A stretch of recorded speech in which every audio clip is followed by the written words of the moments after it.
Hi, everybody. This is Silvio Canto in Dallas, Texas, on Tuesday, December the 10th. And welcome to our commentary. It's a chilly day here in North Texas, particularly in the evening, as we are recording this commentary. Chilly. It's like in the 40s, but they say it feels like the high 30s, and it's supposed to be in the low 30s Wednesday morning. So I guess winter's here. Almost here, not officially. I guess it comes on the 20th or 21st, but it certainly feels like it outside. Certainly feels like it outside, as I had to dress up a little bit more appropriately for a chilly evening. Well, a couple of things I wanted to talk about today. First of all, let's begin with a story. I have a post coming out Wednesday morning where I'm talking about a fellow named Judge Tijerina. And Judge Tijerina is a Democrat judge in South Texas who has decided to switch parties. He is no longer going to be a Democrat.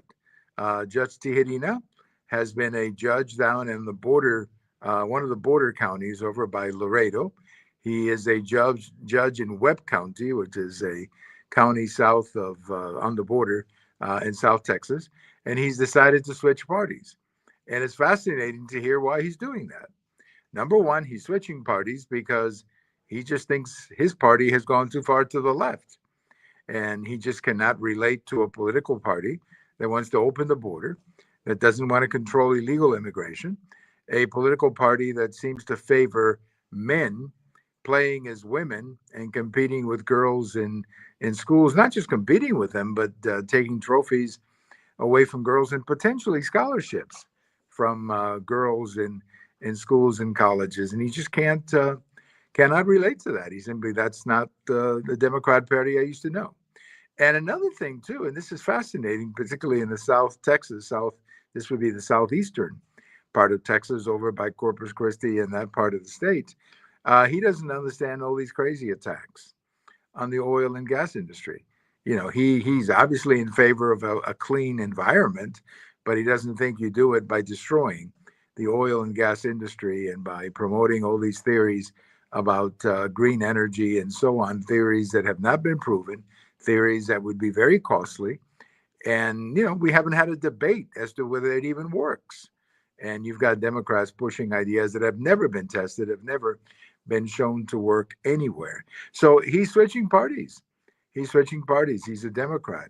He's a Democrat now. There's been a couple of others down in South Texas who have made that switch, and I think it's obvious what's happening. The Democrat Party has gone way too far to the left, and as I indicate in my post coming out tomorrow, and I've said this many times that I've been on the air down here in some interviews with other Democrats. The Democrat Party has a lot more. The Democrat Party in Texas, or the leadership of the Democrat Party in Texas, is more in common with San Francisco than it does with Texas. And that is simply not going to work in Texas. So we welcome Judge Tijerina to the Republican Party. And I'm sure that there are others that will follow. There are others that will follow that, once again, they're just not finding a home in the Democrat Party. The party that they grew up in has become a party that they cannot relate to, that they do not understand, a party that promotes values that are way completely out of whack with not only their values as individuals, but I would argue the values of the Hispanic community. I mean, it's just not the way it is. And more judges and more Democrats are starting to make the switch. And I wouldn't be surprised if more will follow. Well, I was watching a story from Bill O'Reilly.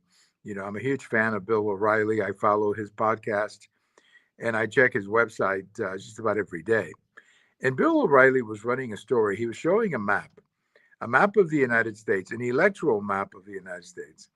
And this is divided by counties, not by states, but by counties. So you take a look at all of the counties in the United States, from east to west, from north to south, Alaska, Hawaii, all the counties.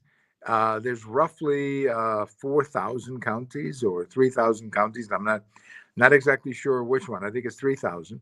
3,000 counties in the United States. They're obviously broken up around the states. Here in Texas, we have 254, just to give you an idea. And these counties are the political subdivisions in many states. You have the state, of course, and you have the county government, the city government, and so on. Well, in 2024, President Donald Trump, in his in his campaign to return to the White House, he won 2,400 counties in the United States. Vice President Harris got like 400 counties. And if you look at the map, the big map of the United States, what you see is we're not really. It's a big ocean. It's like a big red ocean with these with these blue islands. And of course, you have the West Coast, pretty much all blue, the coast, not the interior. I mean, it's fascinating to look at California because you have a blue strip on the coast, and then the rest of the state, again, not as many people live there, I understand. But you have a lot of those areas that are completely red. In fact, you can almost drive from San Francisco on a straight line, or just draw a direct line from San Francisco all the way to Washington, D.C., just almost like a straight line, and not go or drive through or see many counties that voted for Kamala Harris. So her concentration, she obviously got the cities. She did well in the cities, and she did well in certain states like Oregon and Washington, California, and so on. But she didn't do very well in the interior of those states. I mean, Pennsylvania is a perfect example. You look at the map of Pennsylvania, you've got Philadelphia over here, you got Pittsburgh over here. Everything else is red. Everything else is red. Texas, another example of that. You look at the map of Texas, it's one gigantic red ocean. But then you have this big blue island called Dallas County, big blue island called Harris County over in Houston, San Antonio, of course, El Paso, and so on. And there's no question that the Trump victory was a lot more national, of a much more national scope, and that the Harris vote was certainly around cities and around certain states where she did very well. And I think that really shows you where the country is. The country as a whole, I think, is a lot more conservative than the Democratic Party is. And if the Democrats want to win presidential elections, they're going to have to start flipping all of those counties. And they're going to have to say, we got to come up with people or ideas that will sell between Washington, D.C. and San Francisco. We got to come up with people and candidates who can present themselves in those areas and win votes. At the moment, I don't see anybody. Governor Shapiro of Pennsylvania could be a good one. He has a lot of political skill. He's a talented guy.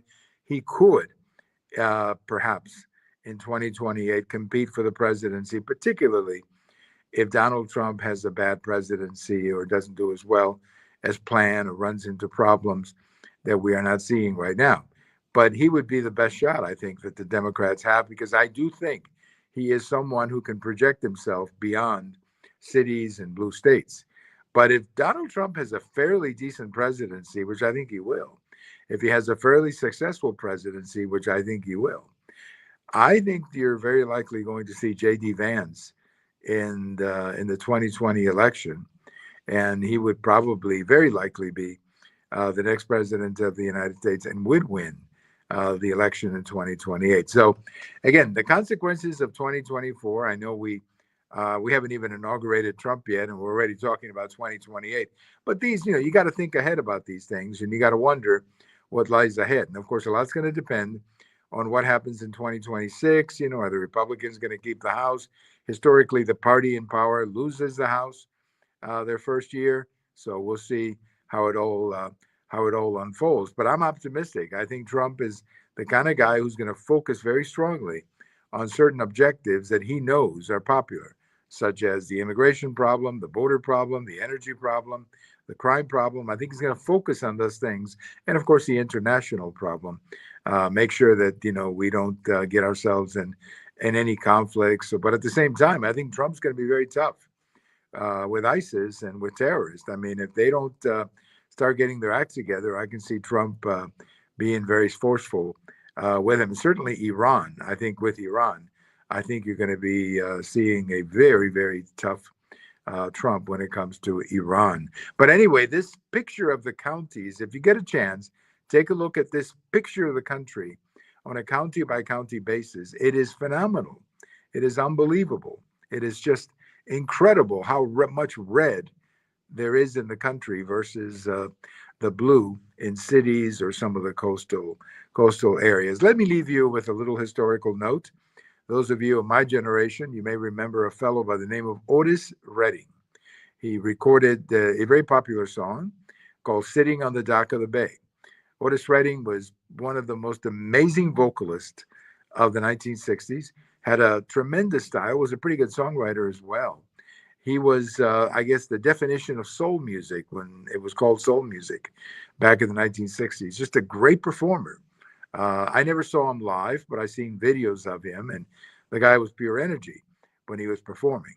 Well, on this day in 1967, Otis Redding was killed in a plane crash in Madison, Wisconsin. He was flying there to do a show, and he was killed. And it was one of the great losses in the history of rock or soul music or whatever, pop music, because the man was a truly amazing performer. And the potential was unbelievable for Otis Redding. I mean, how big could he have been? The sky's the limit. He was just an absolutely great performer, Otis Redding. And all I can tell you is he was just absolutely great. He was lost on this day in 1967 in a plane crash. I want to just deliver a quick personal note. Our friend Tercy Bittenberg, who had been on our show many, many times. She's a fellow Cuban American, grew up in the United States like I did. She passed away a few days ago. Tercy was just an absolutely amazing person. So I ran an interview that I did with her on my blog, and you can also catch it on the Babalu blog. And you can hear this great interview that I had with her back in 2013. I think it was. We did other interviews with her after that. But this one was great because she was talking about her profession of being a storyteller. And that's what she did. She was a storyteller. She would go in front of high school and school audiences and tell stories. A lot of the stories she would tell were based on Latin American folklore. The stories were great, and she was fabulous at delivering the stories. So rest in peace, Tercy. We're going to miss you a lot. She was just an absolutely great person and a great friend of our show. As I said, we had her on several times to do podcasts and talk about the Cuban American experience in the United States. Thank you for listening. Everybody have a good night. If you're in the Dallas area, don't forget to dress up because it's going to be a little chilly tonight. Good night, everybody.